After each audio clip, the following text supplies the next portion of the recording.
For this next set, we'll talk about group decision making. So group decisions, this is just whenever you have a whole group that is deciding something together as opposed to just individuals making a decision. And it is possible that groups make decisions that are both better or worse than the individuals who comprise them. And this comes down to several factors. Groups will make better decisions than the individuals if the members are allowed to contribute their opinions freely, they are free of censorship, and this is especially true when the opinions of the individual members reflect different perspectives or ideas or backgrounds, and they're able to do so, again, as mentioned, freely without censorship. In such cases, groups will oftentimes make better decisions than individuals because they're able to consider a more wide variety of perspectives in arriving at their decision. Further, when groups are motivated to find the best answer for the entire group, they will oftentimes make better decisions than an individual. They are able to more readily evaluate the needs and wants and considerations of a wider range of interests, again, because they're taking perspective of the entire group into regard without necessarily just maximizing the interests of one single or a few individuals within that group. Finally, if groups tend to show reliance on members who have the most expertise in a particular domain, they will also tend to make better decisions than individuals. And again, this is just because not all individuals are experts in all fields, and therefore having a group with multiple experts and being able to rely on those experts will often result in those groups making better overall decisions. Of course, this is not always the case, and there are many instances where groups will actually end up making worse decisions overall than the individuals who comprise them. The specific term that gets used a lot is process loss, and this refers to just any aspect of group interactions that can inhibit problem solving. A couple forms of process loss is one, expert members are oftentimes not considered or given attention, and this can happen for multiple reasons. Either members of a group have different ideological underpinnings or different ideas or agendas, and this can cause them to silence members of their group who are experts in a particular domain and not account or pay attention to the information that they provide in their decision-making process. Conversely, it could be something as simple as an expert not feeling comfortable speaking up and therefore not being able to adequately express their opinions to the group and the group moving forward without the input of this expert. Unfortunately, in today's world, reliance on experts and trust in their opinions is actually on the decline, and this is likely to have effects on how groups and ultimately individuals will make decisions in the future. Another interesting factor that leads to impaired decision-making is that groups tend to focus on information that is shared across all members of the group, and they ignore or pay little attention to information that is unique to individual members. And this can again lead to strongly biased decisions because it is possible that each member contains or holds some valuable piece of unique information, and yet all of them only hold a few pieces of superficial information in common. The tendency will be for groups to use that superficial information to arrive at their decision. We will talk a little bit about an empirical example of this on the next slide. Finally, another form of this is referred to as groupthink, and we'll talk about this more in depth in a few slides. And this just refers to a kind of decision process in which maintaining group cohesiveness and solidarity is more important than considering the facts in a realistic manner. Ultimately, the idea here is that not all groups can, or not all decisions are just made in a straightforward way. And if a decision requires some very or fairly heated debate across its members, if a group is more interested in ensuring that all of the members like each other as opposed to being able to accurately discuss the information, they will tend to overlook this information because they're more focused on their cohesiveness, and this will impair their overall decision making. In regard to sharing of specific pieces of information that are shared across a group as opposed to the unique pieces of information, we can see evidence of this from Stasser and Titus in their paper, Pooling of Unshared Information in Group Decision Making. So the way this broke down is that they made three types of groups, each consisting of 4 members. Now, the first group had full information provided to all of the members. Here you can see they were a total of 84 individuals in this group. Of course, divided by 4 will give you how many groups there were. They were also a set of groups in which partial consensus information was given. Here, all participants had some parts of the whole that originally each of these members had been presented, but not all of it was given to each member. So just for reference, the task that they were given was to decide between 3 candidates over who was likely to be the best for social class president or student class body or something to this effect. And the idea here is that the positive qualities or attributes about candidate A were spread apart or spread across the 4 members of the group, along with the negative qualities of candidate B also being spread across the set of participants. In partial conflict, it was very similar to the partial consensus condition. In this case, however, the only difference is that while the positives were split across the individuals just like previously, the negatives about both candidate B and candidate C were split across individuals. And so the way this breaks down is originally candidate A ultimately had 8 positive qualities as compared to the others who only had 4 positive qualities. And it's a total of 12 or 16 qualities, I believe. So candidate A had 8 positives, 4 neutral, and 4 negatives, while both B and C had 4 positive, 8 neutral, and 4 negatives. Now, if you look here, it's obvious for everybody to see in this group that candidate A had more positive qualities than everybody else. Whereas in this case, if I was to split up the positives and negatives for A and B, here each group member only has 2 positive qualities for A, but we'll see 4 positive group or qualities for candidate B, excuse me. And by splitting up the 4 negatives of B across the 4, they now only see 2 positives for A each, 1 negative for B each, and 4 positives for B each, even though overall A has 8 positive qualities that could have been found if each member shared that information across them. You see the same pattern here for both candidates B and C. Now, just for additional information, each member reviewed this packet of information and then made their individual preference as to who they would choose. And then they went to go sit with their group and deliberate about what would be the best candidate to select. And so ultimately here, what we're interested the most is the group decisions that were made. You can look at these more carefully to see the 2 types of whether they had or how much they preferred each of the candidates before the group happened and then after they had deliberated. But here you can see that a proportion of 8.83 or 83% of all groups chose candidate A when information was shared across all groups, which stands to reason because candidate A had the most number of positive qualities, which is what we would expect to see. In the unshared information yet consensus condition, so here only the negatives about B were split across, you see that most people tended to choose candidate B, even though overall, if they had talked about the information that was unique to each of them, they would have arrived at the conclusion that candidate A had the most number of positive qualities. Yet here you can see only a quarter of groups actually ended up choosing candidate A, and the majority, about 70%, went with candidate B. When they made it more difficult to decide between candidate B and candidate C, you see that reflected here, where very few, in this case only 10% of groups in this condition, chose for candidate A, and there's a relatively equal spread across both of these 2 candidates B and C here.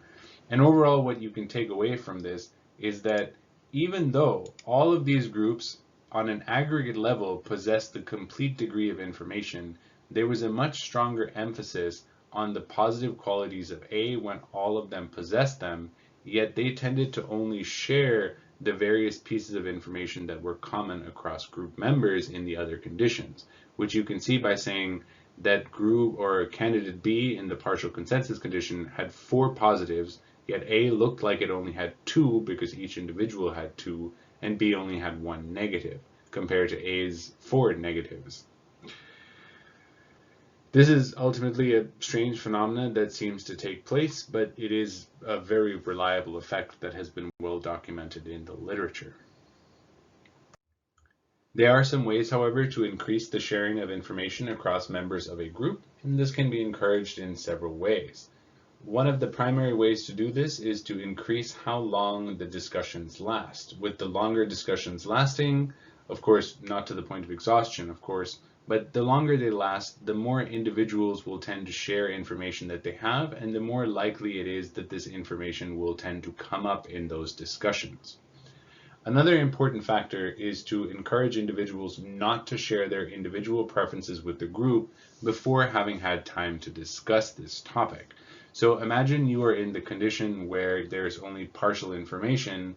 Going off your individual information, all members are likely to think to themselves, candidate B is the best, because candidate B has 4 positives, while A has only 2. Now, in this case, if you just go out and say, I think candidate B is the best, and the other people are also like, yes, I think candidate B is the best, there would be no reason to discuss about all the other possible unique pieces of information you have because consensus has already been achieved, even though it was achieved based on incomplete information. Thus, not sharing your individual preferences at the get-go will encourage the degree of sharing of unique information across group members. Another factor to consider is to assign specific subsets of the individuals in the group to specific topics of interest. This would be if we assigned a few members of each group to deal with certain types of positives, certain types of negatives, or certain characteristics overall of these individuals, and to aggregate information by asking each member's opinions, because certain subsets now are responsible for dealing with this information, and then combining that information at the end of the discussion and allowing that to then guide the decision. These are all ways to increase sharing of information, and the more groups or members within groups, tend to share information, the better their decision making tends to be. So going back to groupthink, groupthink is actually something that is quite well studied in social psychology. It has led to some pretty disastrous events throughout history, but it doesn't stop world leaders from engaging in it even to this day. So it can be especially dangerous when it happens with a small group of people who are in charge of a decision that could potentially affect a large degree of people or events, like a group of advisors who are in charge of an entire large country, yet they sit behind closed doors when they're deliberating about whether to decide about new policies or interventions. It is especially likely to occur when groups are highly cohesive, where they all like each other incredibly. When they are isolated from alternative perspectives, this means that they're not consulting external experts or knowledge resources, I suppose. It is also found when there is a directive or assertive leader who makes their own wishes known, when they have a certain type of agenda and they are very assertive about it. You will often find people, again, from cohesive groups, as mentioned earlier, will be more in tune with making sure the leader is happy than being able to express open opinions about what the best course of action might be. This is further exacerbated during times of stress or crisis because there's the perception that decisions must be made quickly, and this will oftentimes reduce the degree of finding external sources of information and allowing people to consider potential alternatives. Finally, many groups don't actually have set guidelines for how to make decisions when it comes to complex issues, even though this is something that is quite well studied. Not having a good set of guidelines during such times will ultimately lead to an increased rate of groupthink and the possibility of making erroneous or incomplete decisions. Another thing that is important to remember is that not all of these factors need to be present at the same time for groupthink to occur. It can occur when only a certain combination of these are present. When it comes to the symptoms of groupthink, it can lead to some pretty dismal decision making, and this often is exemplified by incomplete analysis of alternative ideas and perspectives, and this means that the group will tend to fixate on a certain idea and notion and run with it, and they will tend not to look at or consider the full range of possibilities that could solve or be the solution for their decision or problem. Further, they will tend to not adequately examine the risks that are involved with their favored decision, meaning that once they are running with a decision, they will tend to overlook a lot of the possible risks that could be associated with it. And this again is related to the first point, where if you're not looking at multiple perspectives, there's no way really to compare the risks across multiple different possibilities, and therefore one tends to just accept whatever the risks might be of the one favored approach that people are going with. In that same vein, groups that are under this phenomena and make decisions tend to show a lack of searching for information relevant to their decision, meaning that they don't actually go and look up resources or find experts who are well versed in the domain that they're interested in making decisions about, and this can lead to overall poor decisions. Finally, they tend not to make backups or contingency plans when they're under the sort of guise of groupthink, and they will tend to just imagine that their plan is going to work right now because, as we'll see, one of the symptoms or patterns that many of these groups tend to show are illusions of invulnerability and infallibility. And this leads them to overlook the need for having backup plans of any sort. And of course, as mentioned with the first 3 points of the decision types that they make, this is actually something that would be required to a higher degree when you have groups that are suffering from groupthink.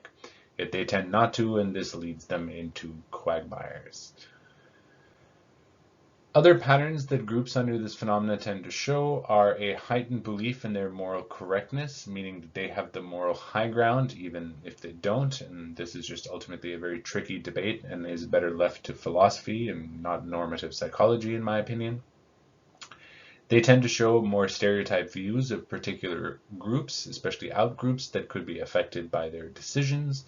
The individual members will tend to show a high degree of self-censorship. A lot of this is because of pressure to conform to their norms, and once a group is really married to a specific type of idea, expressing dissenting points of view can lead to ostracization from the group, and most of the time such group members are not willing to,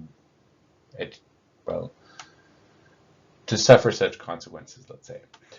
Another problem that oftentimes arises is the illusion of unanimity, and this is just the idea that people believe that all group members are actually on the same page, even though many of them might have reservations. And this is related to the idea of self-censorship and the pressure to conform to these group norms, and is highly exacerbated when they are directive or assertive leaders who wish to exert their opinions and ideas upon the world and really just have their advisors to show them how to initiate their approach. All is not lost, however. There are several ways to reduce the phenomena of groupthink, and this can include having leaders who remain impartial and, better yet, remove themselves during the deliberation of their advisors. Seeking outside opinions is always a beneficial thing, at least while one has time and the ability to do so. Seeking expert opinions, there is very little that will replace this in terms of making good decisions. And seeking experts is not a matter of finding experts who will agree with your point of view, rather, but finding experts who could deliberate on the points that you are needed to consider when you are making such decisions and are not bound by certain political or ideological agendas. As seen with the sharing of information, creating subgroups amongst your advisors who are going to be making or contributing to these decisions and having them focus on specific aspects of the problem to be solved is another way to reduce groupthink, because they are ultimately somewhat isolated from each other in the beginning, and they are not susceptible as much, at least, to the pressures that the whole group can bring to bear on them in order to bring them in line with some type of agenda. Finally, on this note, requiring members to contribute anonymous opinions is another way to help with this dramatically, because it can reduce the amount of pressure that the whole group can apply to individual members if no one knows what the actual individual contributions were, And this can allow for a much more accurate representation of the true opinions of those who are trying to make these decisions.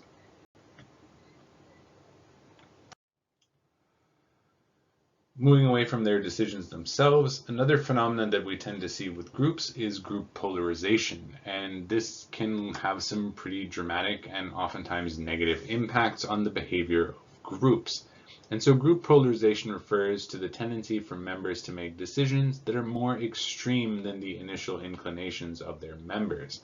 And this is something that is often seen with protests or group gatherings, where while there are a lot of underlying reasons for much of the violence that we have seen recently, when it comes overall to groups themselves, they will tend to slowly make their members become more and more extreme along whatever ideological basis they originally started with. Of course, this doesn't always end in violence. It can just lead to a slightly higher exacerbation of certain types of perspectives. And this is thought to happen for two primary reasons. The first is persuasive arguments, And this idea follows the notion that even though an individual might have a certain perspective, like let's say kale is a delicious food that can be cooked in interesting ways, that once you join a group of people who love to cook kale, let's say, you're exposed to this group who have similar ideas. And of course, because we're human beings, we can't think of all possibilities. And being in this group, you will be exposed to all kinds of new recipes to cook delicious kale in all kinds of fun ways. And by being exposed to even more ideas that are in line with your original expectation, people will come to increase their willingness to identify with those specific ideas or behaviors. And of course, kale is used almost as a joking example, but you can see how this could lead to all kinds of exacerbated behaviors, where people might hate one group and have come up with one idea why they hate this group, and they will join a group with similar ideological backgrounds, and they will then be exposed to other reasons why other people hate this group too, even if all of them are unfounded. And this increase in numbers of ideas that could explain their feelings and behaviors will lead to an exacerbation of those same behaviors and attitudes. Another factor that leads to group polarization is social comparisons, and this falls under the line of we are oftentimes prone to ingratiate ourselves into groups, and we very much enjoy when groups like us. And one of the most effective ways to accomplish this is to show that not only do you subscribe to the norms and ideals of the group, but that you hold those ideals to a slightly higher standard than the average, making you an exemplary fit into that group. Because the better you fit into that group, the more likely you are to be liked by all of those members. And so oftentimes, even if people don't feel very strongly about a particular attitude or ideology, they will endorse it to a higher degree to enjoy the benefits of being members of those groups. And if you espouse something long enough, people will tend to come to believe it. And so over time, in their effort to be liked by a particular group, people will not only adopt behaviors that are in line with the group, but are slightly more extreme, be it positive or negative behaviors, than the average of that group itself. And remember, here we're just considering the decisions and behaviors of individual members, not whether they actually believe truly in whatever the group is all about. And this is oftentimes heard with just how people talk about things, right? If you're trying to impress a new set of friends and they all really like to snowboard, one might say, well, yeah, you guys like it, but I really love to snowboard. And this is the source of much comedy where many people will say this to get the attention of lovers and friends, even though they know nothing about snowboarding. Of course, this can be applied to the darker side of human psyche as well, and again leads to this idea of group polarization. Another thing that is important to talk about when we're talking about groups is leadership. And one of the most important things, if you're not going to remember anything else about leadership, is to learn this idea that there is a very strong schema that is referred to as the great person theory. And this is the idea that certain key personality traits make a person a good leader regardless of the situation, meaning that there are certain inherent qualities of a good leader, and you either possess these qualities or you don't. And this is a very common sentiment across much of the world. And at the end of the day, this is largely unsupported by the literature. In fact, one study looked at 100 different personal attributes of all of the US presidents that they could acquire this information on and correlated this with their effectiveness at being good presidents.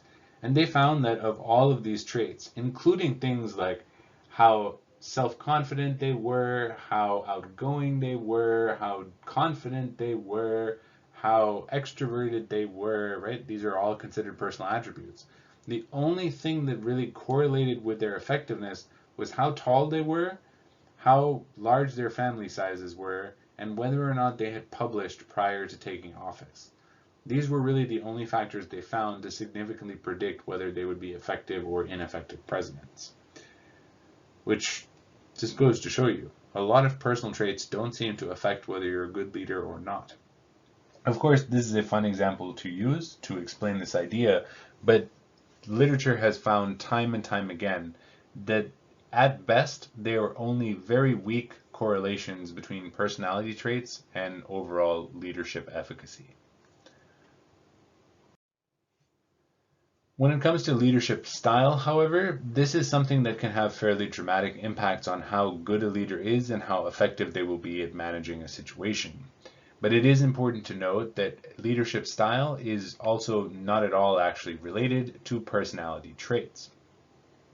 Two of the most commonly thought of leadership styles are transactional leaders, and these are leaders who set clear short-term goals and reward people who meet them. Contrasted with this is transformational leaders, and these are leaders who inspire followers to focus on common long-term goals. A lot of times, many of the famous leaders that we tend to talk about are famous because they have been able to be transformative and inspire people to follow large goals that will not probably be realized in many years or decades or even generations. It is important to note, though, that people are not one or the other, and some of the best leaders of all are oftentimes those who are able to exemplify both types of qualities, that they're able to inspire followers to focus on common long-term goals, yet also know when it is important to focus on short-term goals and keep people focused.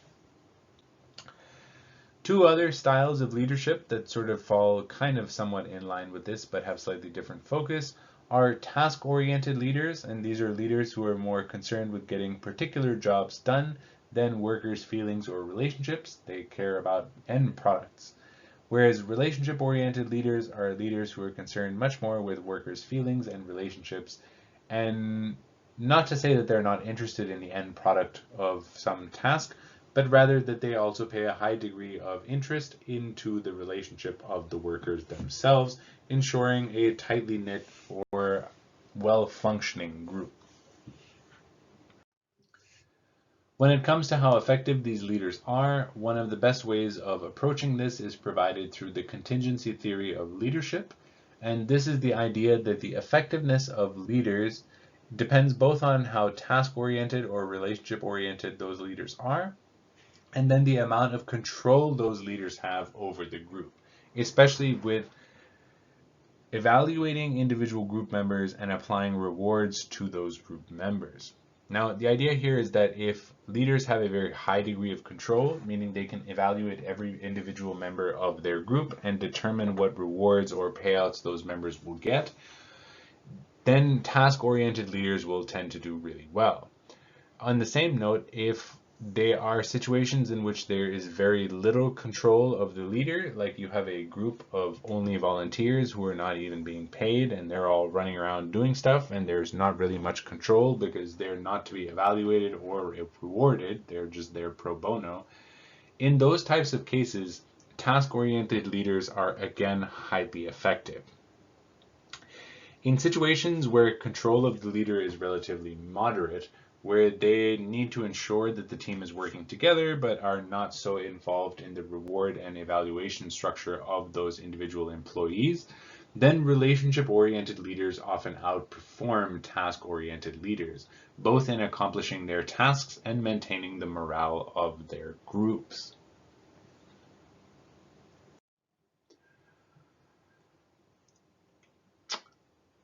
When it comes to gender and leadership, alas, the stereotype that women are not as good leaders as men is still fairly common across much of the world. Now, this is largely due to the fact that people possess a schema that leaders have certain agentic traits. This is highly related to the idea of the great person theory, which again, as I mentioned, is not supported by literature. So agentic traits are traits like being assertive or controlling, dominant, independent, and self-confident. And these traits are oftentimes strongly associated with men over women, and they're also associated with leaders. Hence the stereotype that men are better leaders than women. Whereas women are oftentimes associated much more with communal traits, things like warm, helpful, kind, and affectionate, and these are often not associated with leaders, hence leading to this common stereotype that women are not as good leaders as men, even though there is no scientific evidence to support that one is better than the other, because ultimately it depends a lot on the context and leadership style, and your biological sex has very little to do with your leadership style or the situation you find yourself in. One sad thing that does afflict women leaders much more than men leaders is something that has been termed the glass cliff, which is similar to the glass ceiling. And this is again related to the stereotype that women possess much more communal traits than men, and it is thought that this will help them resolve crises at a higher rate than men can because they're more focused on relationships than are men. And this ultimately leads, whether this is consciously done or unconsciously done is currently unknown, to women being oftentimes put in charge of departments that are likely to be suffering from some type of crisis or about to suffer some type of crisis in the near future. And this leads to women being put in charge of precarious departments that are much, much more likely to fail than departments that men are put in charge of. And this again reinforces and exacerbates the stereotype that women are not as good leaders as men, even though this has nothing to do with their aptitude as being leaders.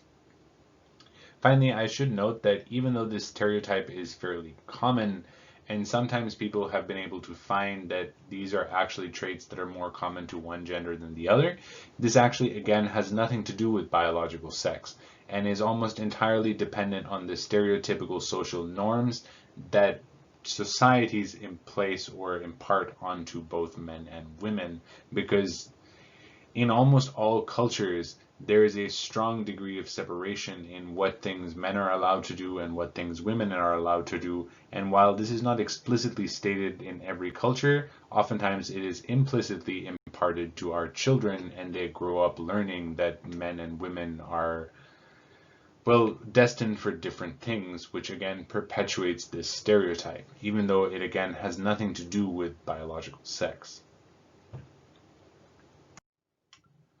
When it comes to leaders and culture, overall, most cultures tend to have different and varied expectations for their leaders, and these oftentimes reflect their various individual cultural values. One common thread that's found across almost all cultures in their expectations for leaders, however, is that those leaders be team-oriented and charismatic. At the end of the day, however, there is no such thing as one type of good leader. It largely depends on the context in which you will find individual members and what types of groups they're leading, along with what types of things these leaders hope to accomplish.